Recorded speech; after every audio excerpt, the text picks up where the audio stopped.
Gold, trusted gold buyers. మీరు తాకట్టు పెట్టిన బంగారాన్ని విడిపించి ఈ రోజు ఉన్న మార్కెట్ ధరకు కొనబడను.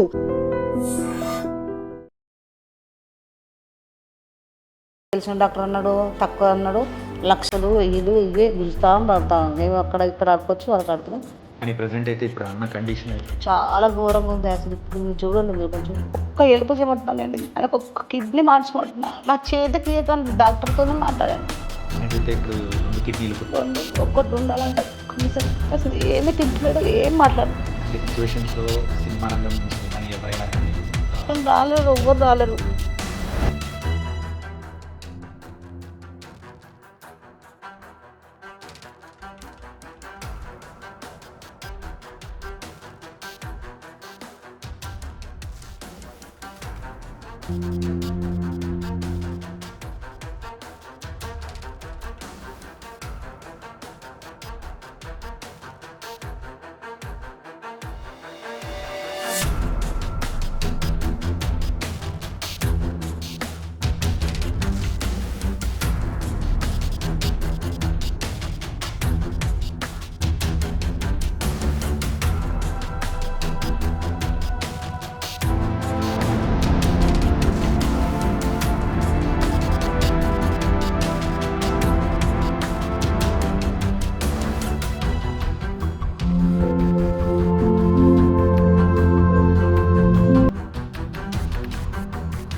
నేను వెళ్ళరానా? టైం అవుతుంది. రాత్రి కూడా క్లాస్ ఉంటావా నీకు? పొద్దునే చెప్పాలంటే రాత్రి ప్రిపేర్ అవ్వాలి కదా వెంకట్ సార్. చిరంజీవి, బాలకృష్ణ, రవితేజ, ఎన్టీఆర్ ఇలా బోల్డ్ ఎంతమంది స్టార్స్తో కూడా మరి యాక్ట్ చేసి మరి మనందరినీ కూడా విలనిజంతోనే మరి అందరిని నవ్వించిన ఫిష్ వెంకట్ గారు. మరి ఆ పేరు వినగానే అందరికీ అర్థమైపోయింది కదా. గత కొంతకాలంగా కూడా మరి ఆయన ఎన్నో అనారోగ్య సమస్యలతో కూడా బాధపడుతూ ఉన్న సంగతులు మనందరికీ తెలిసింది. కాకపోతే ప్రజెంట్ ఆయన ఆరోగ్య సిచ్యువేషన్స్ అనేది కూడా మనం చూస్తూ ఉంటే కంప్లీట్గా మరి 2 కిడ్నీస్ అనేది కూడా ఫెయిల్యూర్ అయిపోయింది. మరి హాస్పిటలైజ్ అనేది కూడా అయిపోయారు. ప్రస్తుతం ఆయన అయితే ఐసీయూలో కూడా ఉన్నారు. అండ్ మరి ఎంతో చిన్న ఫ్యామిలీ నుంచి వచ్చిన ఆయన అయితే మరి ఆర్థికంగా కూడా మరి నిలదొక్కుకోలేకపోయారు. చాలా అంతో ఇంతో ఎవరో ఒకరు సహాయం చేస్తూ మరి ముందుకెళ్తూ మరి ఇంతకుముందు ఆరోగ్యాన్ని కూడా కొంచెం బాగు చేసుకున్నారు. ప్రస్తుతం ఆయన ఆరోగ్య కండిషన్ అనేది కూడా చూసుకుంటే కంప్లీట్గా పాడైపోయింది అనేది కూడా అంటున్నారు. ప్రస్తుతం ఆయన కండిషన్ ఎలా ఉంది ఏంటి అనేది కూడా ఒకసారి మనం తెలుసుకుందాం. ఫిష్ వెంకట్ గారి ఆరోగ్య పరిస్థితి ఇప్పుడు ప్రస్తుతం ఎలా ఉంది ఏంటి అనే దాని గురించి మరి ఆయన ట్రీట్ చేస్తూ ఉన్న క్రిటికల్ హెడ్ అయిన మరి నరేందర్ గారు ఇప్పుడు మనతో పట్టినారు. మరి ఆ డాక్టర్ని కూడా అడుగుదాం ఏంటి ఆ సిచ్యువేషన్స్ ఏంటి అనేది. Hi sir. నమస్తే సార్, ఫిష్ వెంకట్ గారిని చూస్తూ ఉంటే మరి చాలా ఛానల్స్లో కానీ అన్ని దానిలలో అయితే చాలా క్రిటికల్గా ఉంది, లేదు వెంటిలేటర్ మీద ఉన్నారు అని చెప్పేసి ఇలాంటి కంప్లీట్ ఒక ఫాల్స్ అనేది కూడా వస్తుంది. అండ్ ఇప్పుడు మేము చూసి వచ్చాము, అన్న కూడా కొంచెం కాన్షియస్లోకి వచ్చినట్టు కూడా అనిపిస్తుంది. ఏంటి present situation? Actually morning conscious లేకుండే, కాన్షియస్ ఎందుకు లేరనంటే ఆయన కిడ్నీ ఫెయిల్యూర్ వల్ల అమోనియా అనేది బయటికి వెళ్ళట్లేదు. అమోనియా కానీ యూరియా కానీ వెళ్ళట్లేదు. దానివల్ల ఎన్కెఫిలోపతి అంటారనమాట. దానివల్ల పేషెంట్ డ్రౌజింగ్ ఉండడము, ఆల్టర్డ్ సెన్సోరింగ్ ఉండడం జరుగుతుంది. పొద్దున వచ్చినప్పుడు ఆల్టర్డ్ సెన్సోరింగ్ ఉన్నారు. వెంటిలేటర్ పెట్టలేదు కానీ నాన్ ఇన్వాసివ్ వెంటిలేట్ చేసాము. ఇంటిబేట్ చేయలేదు పేషెంట్, నాన్ ఇన్వాసివ్ వెంటిలేట్ చేసాము. కొంచెం లంగ్ ఇన్ఫెక్షన్ కూడా ఉండే, ఇంప్రూవ్ అయింది. పోస్ట్ డయాలసిస్ ఇప్పుడు able to open his eyes, able to respond ఇప్పుడు కొద్దిగా. So if this goes till tomorrow and మళ్ళీ రేపు డయాలసిస్ చేస్తే output would be little more better and stable అనేది మేము అనుకుంటున్నాము. బట్ ఈ fines to be critical still. We cannot say ఇప్పుడు మంచిగా అయిపోయిండు అని చెప్పలేం, బట్ ఈ fines to be critical still. It might take some more time him to recover. And అలాగే ప్రస్తుతం ఇలాగే కంటిన్యూ అయింది అని అంటే what's the next process? Actually if ఈ స్టేబుల్ అంటే మన డయాలసిస్తో స్టేబుల్ అయ్యాడు అనుకుంటే ట్రాన్స్ప్లాంట్ సెంటర్ తీసుకెళ్ళడము, డోనార్ దొరికితే ఆయన స్టేబుల్గా ఉంటే డొనేట్ చేసే వాళ్ళు దొరికితే ట్రాన్స్ప్లాంట్ సర్జన్ ఒపీనియన్స్ తీసుకుని ట్రాన్స్ప్లాంట్ చేయించుకుంటే he will be very much normal. He will be pretty normal. ఒక కిడ్నీ ట్రాన్స్ప్లాంట్ చేసుకోవచ్చు, he will be fine. And ఏంటంటే క్రిటికల్ కేర్ అనేది కూడా కొంచెం చూస్తూ ఉన్నాము. అంటే దాంతోపాటు అక్కడ కిడ్నీ ఫెయిల్యూర్తో పాటు లివర్ ఇన్ఫెక్షన్ కానీ లివర్ ఇష్యూస్ అనేది కూడా లేదు. బ్లడ్ ఇన్ఫెక్షన్ ఉంది, తర్వాత కాళ్ళకు 2 ఇన్ఫెక్షన్స్ వచ్చాయి. ఇంతకుముందు ఆయన రికవర్ అయ్యారు, regular dialysis వెళ్తుండేది.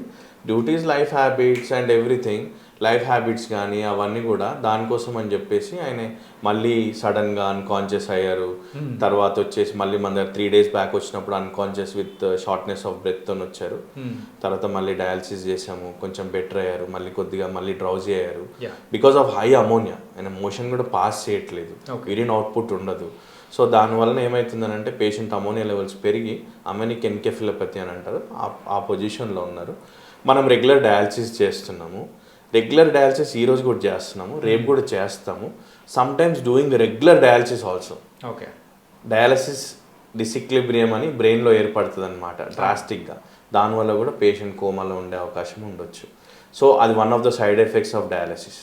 And kidney transplantation అనేటప్పటికీ అది కూడా కొంచెం ఎక్కువ ఖర్చుతో కూడుకున్నది అని చెప్పేసి కూడా వింటూ ఉంటాం. అవునవునండి. మరి దానికి సంబంధించి యాక్చువల్లీ మన సెంటర్లో we don't do kidney transplant and అది హయ్యర్ సెంటర్స్లో చేస్తారు. ట్రాన్స్ప్లాంట్ సెంటర్స్ సపరేట్ ఉంటాయి, అందులో చేస్తారు. అది కాస్ట్ ఎఫెక్టివ్ ఉంటుంది, డోనర్స్ ఉండాలి, దానికి ఒక ప్రొసీజర్ ఉంటుంది, గవర్నమెంట్ ప్రోటోకాల్స్ ఉంటాయి. అవన్నీ మ్యాచ్ అయితే, గవర్నమెంట్ ప్రోటోకాల్స్ అన్నీ మ్యాచ్ అయితే, if the patient is stable, shift to the higher centre, do what ever they wanted to do. But as of now is still to be critical. It is long to think about transplant and all. Let him get stable, come out of ICU. అప్పుడు ఆలోచించండి దాని గురించి. But that is one of the option left for him. Okay, otherwise he should go for regular dialysis. Okay. So thank you so much. Thank you అండి, thank you, nice meeting you. ఎన్నో సినిమాల్లో మనల్ని entertain చేసిన wish Venkat గారు, ఆయన ఆరోగ్య పరిస్థితి ఇప్పుడైతే విషమించింది. మరి 2 కిడ్నీలు అనేది కూడా ఫెయిల్యూర్ అయిపోయి ప్రజెంట్ అయితే ఇప్పుడు హాస్పిటలైజ్ అయిపోయారు. మరి దానికి సంబంధించి మళ్ళీ వాళ్ళ కుటుంబ సభ్యులైన వాళ్ళ వైఫ్ మరి సువర్ణ గారు కూడా ఇప్పుడు ఉన్నారు. మరి ఆయన కండిషన్ ఎలా ఉంది ఏంటి అనే దాని గురించి కూడా ఆవిడతో మాట్లాడదాం. అమ్మ నమస్తే అమ్మా, ఎలా ఉందమ్మా నాకు కండిషన్? చాలా కండిషన్ బాగాలేదమ్మా, అస్సలు బాగాలేదు. 3 సంవత్సరాల నుంచి చెప్తున్న డాక్టర్ చేయించుకోమని. అప్పుడు పిఆర్కల్ వేసినప్పుడు చేస్తా అన్నారు, ఒక నెల పెట్టుకొని పంపించారు. కొంచెం మంచిగా అయినా నేను మంచిగా అయిపోయినా అనుకున్నాను. మళ్ళీ చిరంజీవి మేనేజర్ కూడా ఫోన్ చేసిండు చేపిస్తా అని. ఆయన చెప్పి మళ్ళీ ఫోన్ చేయలేదు, ఈయనే ఆయన ఫోన్ చేయలేడు. మళ్ళీ ఇంకొక ఫ్రెండ్ ఫోన్ చేసిండు, మన బెంగళూరు ఉంటాడు, కిడ్నీలు మార్పిస్తాను, నీకు ఏం టెన్షన్ అడగ, ఒవ్వరిని అడగవు నువ్వు అన్నాడు. అదొక ధీమతోనే మంచిగా యాక్టివ్గా తిరిగిండు ఆయన. మంచిగా ఉన్నాడు, మంచిగా చేసిండు. అద్దరు జనవరిలో కొంచెం మళ్ళీ డల్ అయ్యాడు. మళ్ళీ పిఆర్కే తీసుకెళ్ళి చూపించిన, మళ్ళీ మంచిగా అయ్యాడు. మళ్ళీ చూస్తాయి, మళ్ళీ అక్కడ తీసుకెళ్ళినా, మళ్ళీ మంచిగా అయ్యాడు. మళ్ళీ ఒక 2 నెలల కింద బండి తీసుకొని పడ్డాడు. ఇక్కడ కాలు సర్జరీ అయింది కదా, అవును, కాలు సర్జరీ మళ్ళీ ఈ కాలుకి అయింది. సేమ్ అదే సిచ్యువేషన్ వచ్చింది. అప్పుడు నేను అంటనే ఉన్నా, అప్పటికి దాకొని పోదాం. నాకు పైసలు నేను ఎవరు చూపిస్తారు, ఎవరైనా ఫ్రెండ్స్ని అడుగు చూద్దామంటే లేవు, నేను ఎవరిని అడగా, చూపించుకొని ఎట్లా ఉంటా. ఇదే 2 నెలల నుంచి, గత 2 నెలల నుంచి అట్లయినా కొంచెం మంచిగా ఉంటుండు. ఇంకా ఈ వారం రోజుందంటే అసలే లేస్తలేడు. ఇక హాస్పిటల్ పోదాం అసలు ఇంటలేడు, వస్తలేడు, తింటలేడు, ఏం నీళ్ళు వాటర్ గిట్ట కూడా తాగుతలేడు. ఇక ఆదివారం చూసి కనీసం సోమ్య కన్నా పోదాం, మా దగ్గర సోమ్య అక్కడికన్నా పోదామని చెప్పి ఆటోలో తీసుకొని పోయాము. మా పాప, నేను, మా బాబు, 2 బాబులు, మా ఆయన వాళ్ళ ఫ్రెండు, ఇద్దరం కలిసి తీసుకున్నాం. అది చూడంగానే నేను చూడమమ్మ ఇక్కడ డయాలసిస్ చేసేది లేదు, అలా చాలాసార్లు పోయినాం. అక్కడ డయాలసిస్ చేసేది లేదు, కంపల్సరీ నువ్వు వేరే హాస్పిటల్ చూపించుకొని ప్రస్తుతానికి ఒక 2 రోజులు పెట్టుకుని డాక్టర్ని బతలాడినా. అయినా కూడా ఇంట్లో ఆయన వినుకుంటా లేదు, షుగర్ బాగా డౌన్ అయింది, 60కి వచ్చింది అని చెప్పి షుగర్ 110 చేసి మీరు ఎక్కడైనా చూపించుకోవాలని పంపించాను. మా బాబు ఏం చేసిండు, ఇంకెక్కడికైనా పోయినా లక్షల పడైతుంది, ఇక్కడ తెలిసిన డాక్టర్ ఉన్నా చెప్పి తీసుకొచ్చాడు. తీసుకొచ్చినాక తెలిసిన డాక్టర్ అన్నాడు, తక్కువ అన్నాడు, లక్షలు వెయ్యిలు ఇవే గుంజుతా ఉన్నాను. మేము అక్కడ ఇక్కడ ఆడుకొచ్చి వాళ్ళకి ఆడుతున్నాం, పేమెంట్ కట్టు. ట్రీట్మెంట్ కూడా సరగలేదు. కానీ ప్రజెంట్ అయితే ఇప్పుడు అన్న కండిషన్ అయితే చాలా ఘోరంగా ఉంది. అసలు ఇప్పుడు మీరు చూడండి, మీరు కొంచెం చాలా అంటే చాలా ఘోరంగా ఉంది. అన్నం చూస్తుంటేనే కూడా చాలా బాధ వేస్తున్నాం. చాలా ఒక్క ఎలుపు చేయమంటున్నాను నేను, ఎంతమంది వచ్చినా అదే మాట చెప్తున్నాను నేను. ఆయనకు ఒక్క కిడ్నీ మార్చమంటున్నా, మా చేతికి ఇవ్వకండి, డాక్టర్తోనే మాట్లాడండి, డాక్టర్కి ఇప్పిమంటున్నా. ఎవరైనా చిరంజీవి కానీ, పవన్ కళ్యాణ్ కానీ, గవర్నమెంట్ అయినా ఎవ్వరు కానీ ఆయనకు చూపించి పంపిస్తే చాలు. అట్లా అంతే తప్పించి ఇంకేం లేదు. ప్రజెంట్ అయితే ఇప్పుడు 2 కిడ్నీలు కూడా ఒక్కటి ఉండాలంట కనీసం. అసలు ఇప్పుడైతే 6 రోజులు అయితే అసలు ఏమీ తింటలేడు, ఏం మాట్లాడతాడు. డయాలసిస్ అయిన రోజు మాత్రమే సాయంత్రం ఒక్కసారి నిన్న ఈ టైంకి చూసిండు, మళ్ళీ ఇప్పుడు ఇంతకుముందు ఇది చూసిండు అంతే. ఏమైనా కావాలి ఏమంటారు ఇట్లా అన్నాడు, మళ్ళీ అట్లనే పనుకొనే ఉంటుండు 24 గంటలు. డయాలసిస్ రోజు అయినా కూడా పొట్ట మాత్రం వెళ్తున్నది. కండిషన్ ఏం బాగాలేదు, కంపల్సరీ చెప్పాను ఆయన. కానీ ఇలాంటి సిచ్యువేషన్స్లో సినిమా రంగం నుంచైనా కానీ ఎవరైనా కానీ అదే ఇంకా ఏం మాటలు రాలేరు, ఎవ్వరు రాలేరు. ఈ ఛానల్ అని ఇస్తారని వస్తారేమో అని మేము 3 రోజులు ప్రయత్నం చేస్తున్నాం, అయినా కూడా ఇంకా ఎవ్వరు రాలేము. కానీ మీరే దిగులు చెందకండమ్మా. ఏంటంటే మనం చేసే ప్రయత్నంలో ఖచ్చితంగా ఎక్కడో ఒక చోట ఎవరో ఒకరన్నా అదే అందుకే కదా ఆ నమ్మకంతోనే నేను ఆయన చూస్తారు కానీ ఊరు వస్తారు, ఎవ్వరు ఫోన్ చేస్తుంది. ఆయన ఒక్కసారి మీరు చూడండి, మీరు చూస్తే తెలుస్తుంది ఆయన. కానీ మీరేం వరి అవ్వకండమ్మా, ఖచ్చితంగా అన్నకు బాగా అయిపోతుంది. ఇంత ముందులానే మళ్ళీ సినిమాలు చేయాలని కూడా ప్రతి ఒక్కరు కోరుకుంటున్నారు. కానీ మీరు ధైర్యంగా ఉన్నారంటే అన్న కూడా ధైర్యంగా ఉంటారు. మరి చూస్తున్న వాళ్ళు ఎవరైనా కానీ సో దీనికి సంబంధించిన మరి డీటెయిల్స్ అనేది కూడా వాళ్ళ ఫ్యామిలీ మెంబర్స్కి కూడా షేర్ చేస్తున్నాం. ప్లీజ్ దయచేసి ఒక మంచి కళాకారుని మనం కాపాడుకునే బాధ్యత అయితే ఇప్పుడు మనకు ముందుంది. కాబట్టి మీ తోచినంత సహాయం చేయాలని కూడా మనస్ఫూర్తిగా కోరుకున్నాం వాళ్ళ కుటుంబ సభ్యులందరి తరపు నుంచి కూడా.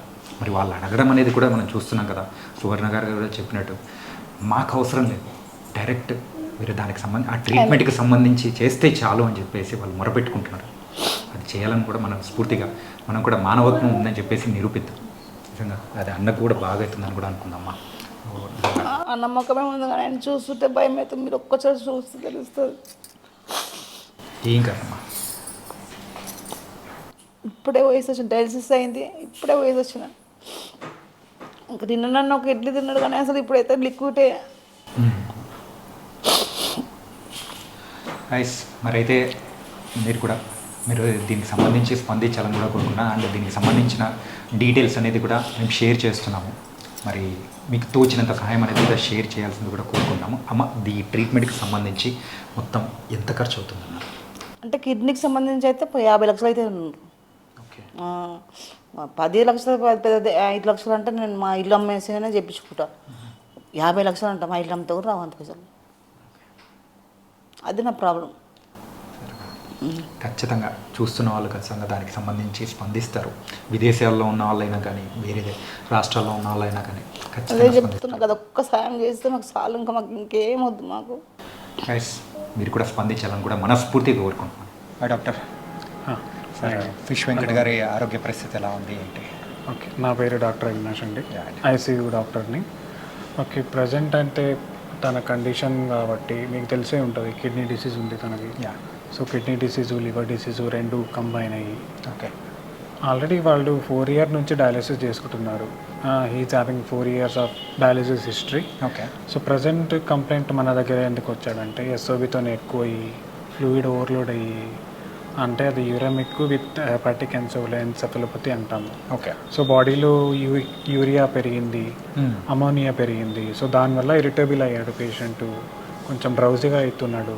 సో ఇప్పుడు ప్రస్తుతానికి మనం ఏం చేస్తున్నామంటే రెగ్యులర్ డయాలిసిస్ చేసుకొని, ఓకే, బ్లడ్ కూడా తక్కువ ఉంది తనకి. సో ఆన్ అడ్మిషన్ మనకు 5 నుంచి 6 దాకా ఉంది హెచ్పి. సో ఇప్పుడు కిడ్నీ అంటే ఇప్పుడు క్రానిక్ కిడ్నీ డిసీజెస్లో హిమోగ్లోబిన్ తక్కువ అయ్యే ఛాన్స్ ఎక్కువ ఉంటుంది. సో బాడీ ప్రొడక్షన్ కూడా తక్కువ అయ్యే ఛాన్స్ ఉంటుంది. సో ఇప్పుడు మనం ప్రస్తుతానికి ఏం చేస్తున్నాం అంటే regular day by day dialysis చేసుకొని తన ఇంప్రూవ్మెంట్ ఎలా ఉంది ఒకసారి చూసుకొని, మళ్ళీ డయాలిసిస్ పడుతుందా అది చూసుకొని అదంతా మానిటర్ చేసుకుంటున్నాము. ఓకే. ఇప్పుడు ఒక్కొక్క డయాలిసిస్కి తను కొంచెం స్పృహలు కొంచెం వస్తున్నాడు, మాట్లాడుతున్నాడు, స్పృహలకు వస్తున్నాడు, మళ్ళీ వెళ్ళిపోతున్నాడు. సో ఇది ఎండ్ ఆఫ్ కిడ్నీ డిసీజ్ అంటాము, సికేడి స్టేజ్ 5. వేరే గ్లోమరులర్ ఫిల్టరేషన్ రేట్ అంటాము, అది చాలా లో ఉంది తనకి. ఓకే. సో అది ఎండ్ స్టేజ్ 5 అంటాము. సో దీనికి పరిహారం అంటే కిడ్నీ ట్రాన్స్ప్లాంటే చేసుకోవాలి, అంటే ఇంకా వేరే ఆప్షన్స్ ఏం లేవు. అదే డయాలిసిస్ ఉంటుంది కానీ ఇప్పుడు ప్రస్తుతానికైతే వెయిట్ చేస్తూ ఉంటాము, తను రికవర్ అయ్యేదాకా డయాలిసిస్ చేస్తూ ఉంటాము. అంటే ఇప్పుడు ప్రజెంట్ ఉన్న సిచ్యువేషన్స్లో నార్మల్ పర్సన్ అవ్వాలి అని, నార్మల్ పర్సన్ అవ్వాలంటే compulsory transplant is the goal, main goal. మనం ఏం చేస్తున్నాం ప్రస్తుతానికి పేషెంట్ తను డైలీ యాక్టివిటీస్ చేసుకోవడానికి డయాలిసిస్ అవసరం పడుతుంది అంతే. ప్రజెంట్ ఆరోగ్య పరిస్థితి స్టేబుల్ లేదు. ఇప్పుడు ఈ బ్లడ్లో ఉన్న యూరియా మరి లివర్ వల్ల అమోనియా అనేది పెరుగుతుంది ఎక్కువ. సో తను డయాలిసిస్ చేసుకుని తన హ్యాబిట్స్ వల్ల ఆల్కహాల్ ఎక్కువ తీసుకున్న వల్ల లివర్ కూడా కొంచెం పాడైంది. సో లివర్ వల్ల బ్లడ్లో అమోనియా అనేది పెరిగింది. సో దానికి కూడా మెడిసిన్స్ ఇస్తున్నాము, చూద్దాము అంటే ఓకే. తన బాడీ రెస్పాన్స్ ఎలా వస్తుంది చూసుకోవాలి రోజుకి. టోటల్గా అప్రాక్సిమేట్గా ఈ ట్రాన్స్ప్లాంటేషన్ కానీ ఎవ్రీథింగ్ ట్రాన్స్ప్లాంటేషన్ అంటే ఇప్పుడు లివర్ కూడా కొంచెం దెబ్బతింది కాబట్టి తన బాడీ ఎలా యాక్సెప్ట్ చేస్తుంది న్యూ కిడ్నీ అనేది కూడా చూసుకోవాలి. అది కూడా కొంచెం రిస్కే ఉంటుంది. అండ్ అప్రాక్సిమేట్గా దీనికి వరకు ఖర్చు అలాంటివి ఎంత అవుతుంది? ఇప్పుడు ప్రస్తుతానికైతే ఒకటి అల్బుమిన్ అని ఇస్తున్నాము. లివర్ పాడైన వాళ్ళకి బాడీలో అల్బుమిన్ అనేది తగ్గుతుంది. ఓకే. అసైటిస్ ఫామ్ అవుతుంది. అంటే బాడీలో అంతా వాటర్ నిండే ఛాన్స్ ఉంటుంది. సో ఇప్పుడు అది తగ్గాలంటే అల్బుమిన్ అని పెడతాం ఇంజెక్షన్. అది ఒక్క అల్బుమిన్ కాస్టే మనకు 10,000 పడుతుంది ఒక్క వాయలు. ఓకే. సో ఇప్పుడు ప్రస్తుతానికి హయ్యర్ యాంటీబయాటిక్స్ పెడుతున్నాము. రోజుకే ఒక 20,000 దాకా ఖర్చు ఉంటుంది. Medicines just for medicines. ఇప్పుడు డయాలిసిస్ చేయాలంటే దాని ఖర్చు వేరు. ఓకే. ఇప్పుడు మనం హాస్పిటల్ తరపు నుంచి ఏం చేస్తున్నామంటే జస్ట్ బెడ్ ఛార్జెస్ అంటే హాస్పిటల్ ఛార్జెస్ తగ్గించి ఓకే. మెడిసిన్స్ మరి డయాలిసిస్కి అయితే చేసుకోవాలని వాళ్ళకి చెప్పాను. సో మీ వంతు సహాయం అనేది కూడా మీరు మనం హాస్పిటల్ తరపు నుంచి ఏమేమి అవుతుందో అంతా చేస్తున్నాం. ఓకే. మెడిసిన్స్ కాస్ట్ కాబట్టి వాళ్ళు మనం కూడా ఏం చేయాలి. ఓకే. Yeah, thank you. మరి ఐసీయూలో ఉన్న మరి ఫిష్ వెంకట్ గారిని చూస్తుంటే నిజంగా చాలా చాలా బాధ వేస్తుంది. అండ్ మరి ఆయన హెల్త్ కండిషన్స్ గురించి అయితే డాక్టర్తో మాట్లాడాను. అలాగే వాళ్ళ ఫ్యామిలీ మెంబర్స్ అయినా వాళ్ళ డాక్టర్ ఉన్నారు ఇక్కడ మాట్లాడతాను. అమ్మ మీ పేరమ్మా? శ్రవంతి అండి. శ్రవంతి గారు, మరి నాన్నగారి పొజిషన్ కానీ చూస్తూ ఉంటే నిజంగా చాలా బాధ వేస్తుంది. ఇంతకు మీరు ఎలా ఫీల్ అవుతున్నారు? అసలు ఎలా అనిపిస్తుంది? బాధనే కదండి మాకు. అంత మంచిగా ఉండేటైనా యాక్టివ్గా ఒకటేసారి ఇట్లా అయిపోయిండు. మరి ఎన్ని రోజుల నుంచి ఇలా ఉన్నారు? ఏంటి ఇప్పుడు జాయిన్ చేశారు? ఇక్కడ వచ్చి మాత్రం 4 days అవుతుంది. కానీ ఆయన పేషెంట్ లాగా మాత్రం 4 years అవుతుంది.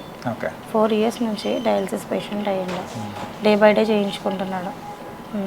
కానీ ఇప్పుడు సిచ్యువేషన్ చూస్తూ ఉంటే ఇంకొంచెం క్రిటికల్ అయినట్టు చాలా క్రిటికల్ అయ్యింది. మరి ఇలాంటి సిచ్యువేషన్స్లో మీకంటూ ధైర్యాన్ని ఇచ్చేవాళ్ళు కానీ అండ్ ఆర్థిక పరంగా హెల్ప్ చేసే వాళ్ళు ఎవరైనా ఉన్నారా, లేకపోతే ఏంటి అమ్మా అది? ప్రస్తుతానికి ఇప్పటివరకు అయితే ఎవరు ముందు రాలేదండి. ట్రై చేస్తున్నాం, ఇండస్ట్రీ నుంచి కూడా ట్రై చేస్తున్నాం, కానీ ఇంకెవరైతే ఇట్లాంటి కాల్ రాలేదు. కాకపోతే ఆయన సిచ్యువేషన్ చూస్తున్నా ఏంటంటే రోజుకి ఎంత ఖర్చు అవుతుంది ఏంటి అని చెప్తూ ఉంటే, సో సుమారు ఆ లివర్కి సంబంధించిన అది వాడాలి అంటేనే ఒక ఇంజెక్షన్ కాస్టే 10,000 అని చెప్పేసి 10,000.